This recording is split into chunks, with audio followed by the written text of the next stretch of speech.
যে ইসরায়েল এবং ফিলিস্তিন ইস্যুতে আমাদের দায়িত্ব কি আল-উখুওয়া আল-ইসলামিয়া পালন করা, মানে ইসলামী ভ্রাতৃত্বটা পূর্ণ করা।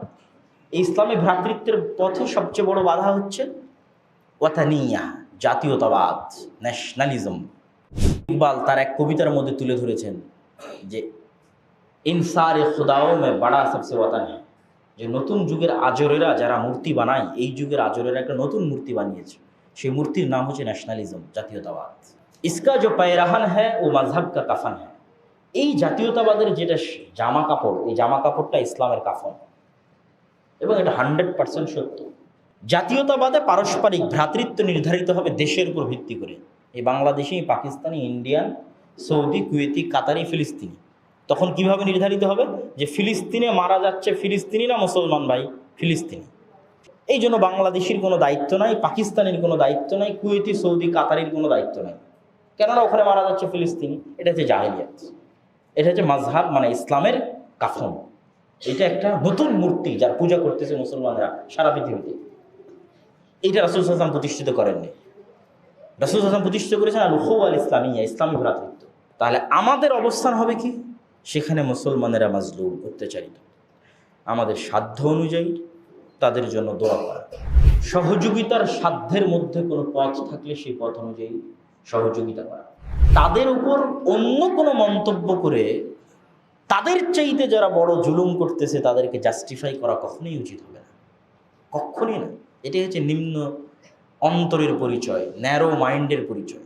যে আপনার সামনে এখন ধরেন স্বাভাবিকভাবেই আমরা ধরেন দুই ভাই, আমার আর আমার ভাইয়ের মধ্যে হয়তো সমস্যা আছে, ঠিক আছে? কারণ আর একজন এসে আমার ভাইকে মারতেছে, আমি বলছি আরে ও যে খারাপ, ওকে মারা ঠিকই আছে, মারুক, ওর এই এই খারাপ গুণ আছে। তাহলে আমি কত রকমের নিম্ন শ্রেণীর মানুষ, কত নিচু মন মাইন্ডের মানুষ, আমাকে যদি ফেরাউন জবাই না করে তো কাকে জবাই করবে? আরে আমার ভাইয়ের যেটা ভুল ত্রুটি আছে আমি পরে সংশোধন করব, কিন্তু যে আমার ভাইকে মারতে আসছে ও তো ওর চেয়ে বড় জালেম। ও তো গোটা দুনিয়ার সামনে 20 থেকে 21,000 মুসলমানের সন্তানকে জবাই করতেছে। আমি ওর উপর আগে আঘাত করবো কথা দিয়ে না, আমার ভাইকে আগে কষ্ট দিব যে খেতে পায় না, আমার ভাইকে আগে কষ্ট দিব যার খাবারের ব্যবস্থা নেই, থাকার জায়গা নেই, পানির ব্যবস্থা নেই, তাকে আঘাত করবো আমার কথা দিয়ে। কি জবাব দিব আমরা আল্লাহর দরবারে? একজন মুসলমানের মান সম্মান, ইজ্জত, ধন সম্পদ, জীবন আর এক মুসলমানের উপর হারাম। স্টপ। আগে তাদেরকে, যারা তাদের উপর জুলুম করতেছে, যদি আমাদের কিছু বলতে হয় তো তাদের বিরুদ্ধেই বলতে হয়। আর আমার ভাইয়ের যদি কোনো ভুল ত্রুটি থাকে সেটা দাওয়াতি কাজের মাধ্যমে সংশোধন করতে হবে, পিঠে হাত বুলিয়ে সংশোধন করতে হবে।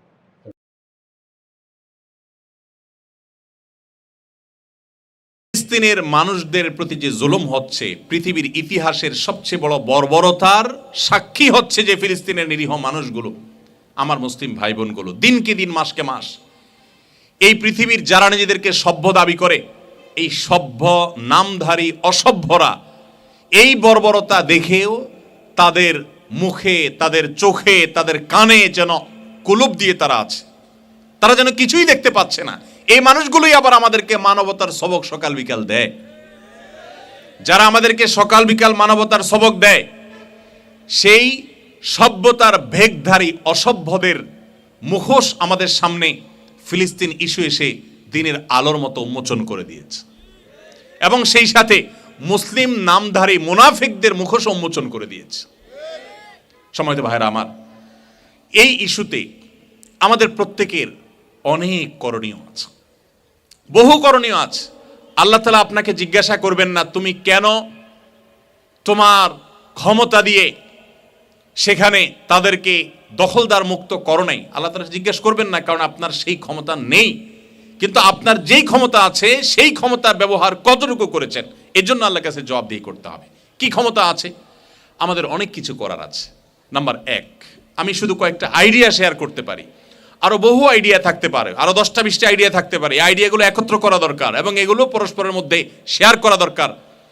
1 নম্বর হলো, এই ইস্যুতে আমরা জনসচেতনতা তৈরি করতে পারি। এই যে আপনাদেরকে আমি সচেতন করছি, আপনি আর 10 জন মানুষকে সচেতন করলেন, মসজিদে আকসার ফজিলতগুলো তাকে জানালেন, কেন এটা গুরুত্বপূর্ণ তাকে বুঝালেন, কেন ইমানদার হিসেবে আমার কষ্ট লাগা উচিত, সেই চেতনা জাগ্রত করবার চেষ্টা করলেন। এই জনসচেতনতা সৃষ্টি করা এবং এই বর্বরদের বর্বরতার বিষয়গুলোকে সোশ্যাল মিডিয়াতে তুলে ধরাও কঠিন, কারণ সোশ্যাল মিডিয়া গোটা পৃথিবীর সব কিছুর জন্য তারা উদার। আমার প্রিয় নবী সাল্লাল্লাহু আলাইহি সাল্লামকে গালি দিলে সেটাও নাকি কারোর ব্যক্তি স্বাধীনতার ব্যাপার, সেটাও নাকি মত প্রকাশের স্বাধীনতার ব্যাপার। অথচ আমি যদি আমার ভাইকে জুলুম করা হলে, নির্যাতন করা হলে, তার উপরে নিরস্ত্র মানুষের উপরে হামলা চালানো হলে আমি যদি সেটার বিরুদ্ধে লিখি, সেটার বিরুদ্ধে বলি, তাহলে এই সোশ্যাল মিডিয়াগুলো তারাই আবার আমাদেরকে রেস্ট্রিকশন দেয়। প্রিয় ভাইরা আমার, এরপরও আমরা অনলাইনে অফলাইনে বিভিন্নভাবে আমরা মানুষকে সচেতন করতে পারি।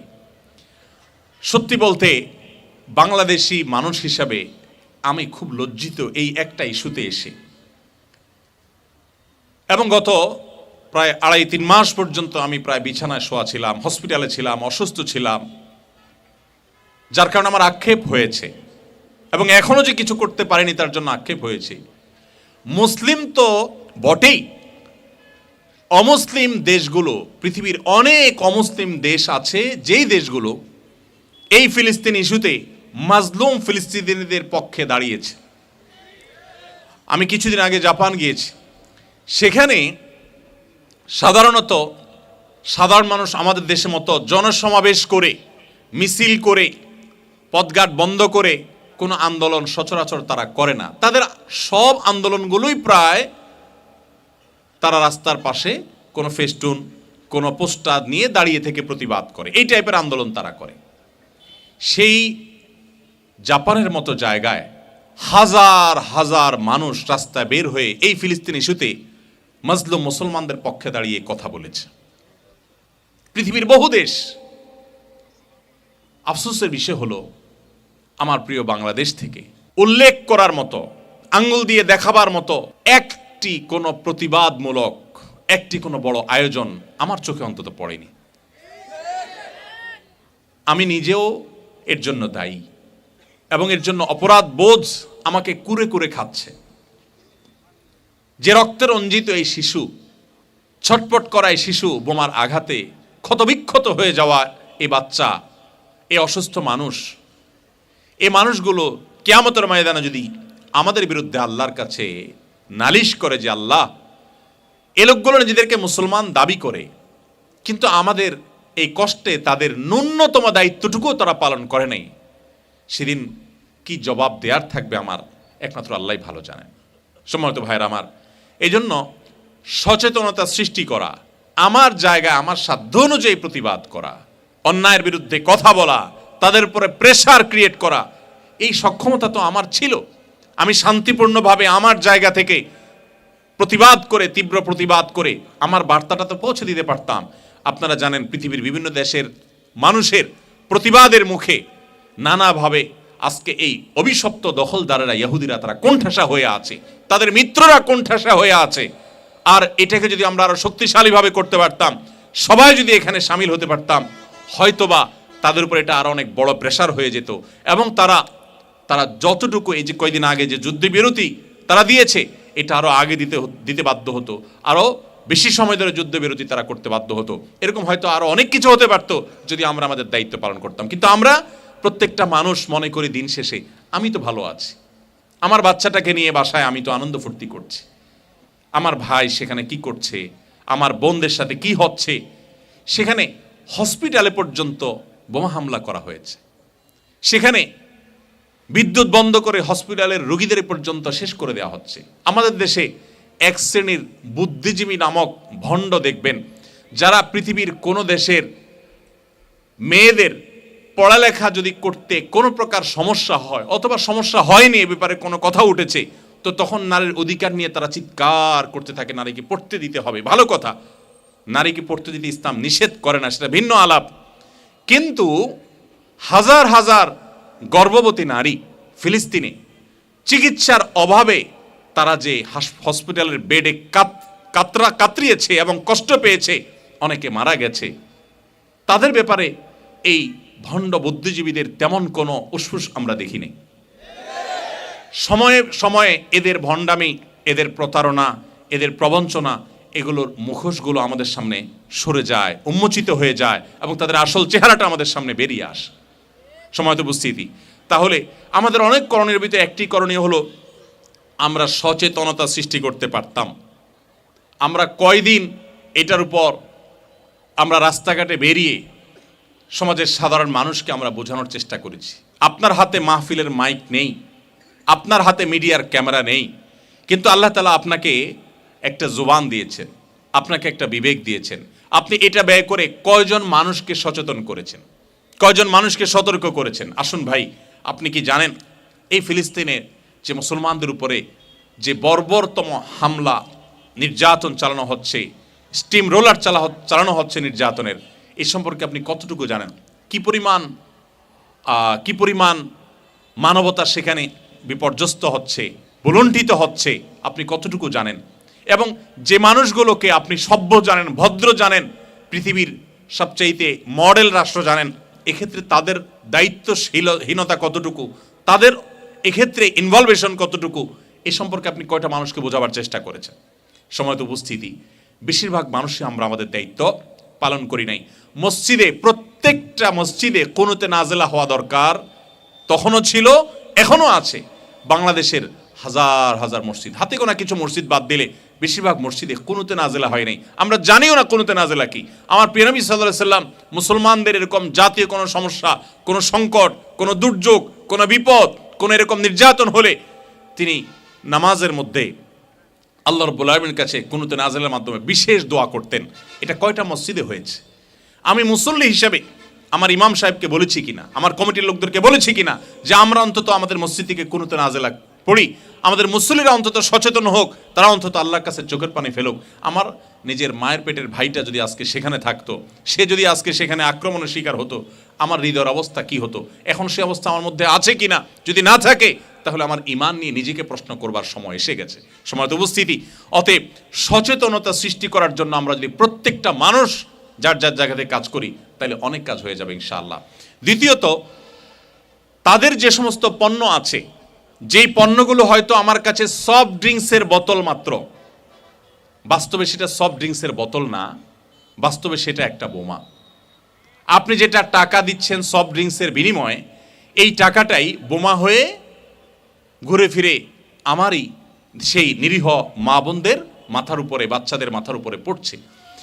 এই সফট ড্রিঙ্কসের বোতল যখন আপনি কিনছেন, এবং সাবান, শ্যাম্পু, লোশন, যত প্রকার তাদের যে সমস্ত পণ্য আছে, হোক সেটা প্রসাধনী, হোক সেটা কোনো আপনার অন্য ব্যবহার্য পণ্য, হোক সেটা কোনো ড্রিঙ্কস, আপনি মুসলমান হিসাবে আপনি সেটা নিজে বর্জন করার পাশাপাশি কয়জন মানুষকে বর্জন করতে উৎসাহিত করেছেন?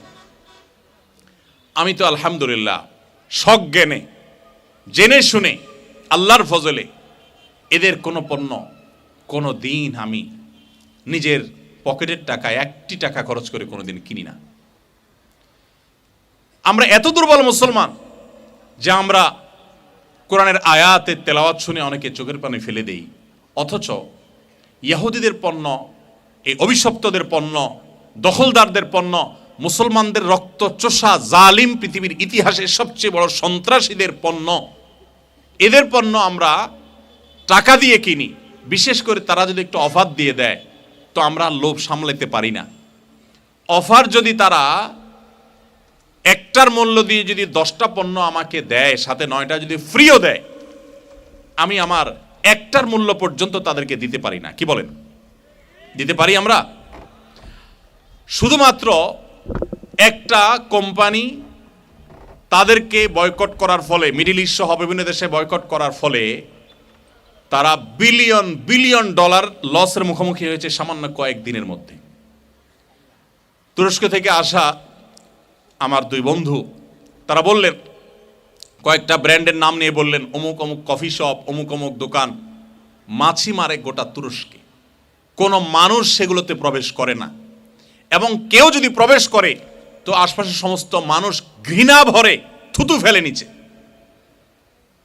আর আমার দেশে আপনি যদি মুদি দোকানগুলোতে যান, আপনি যদি সুপার মার্কেটগুলো যান, আপনি যদি আমাদের বাসা বাড়িতে যান, এইখানে যারা আসি, আমার তো মনে হয় ম্যাক্সিমাম মানুষের বাসা বাড়িতে এই দখলদারদের পণ্য দিয়ে পরিপূর্ণ।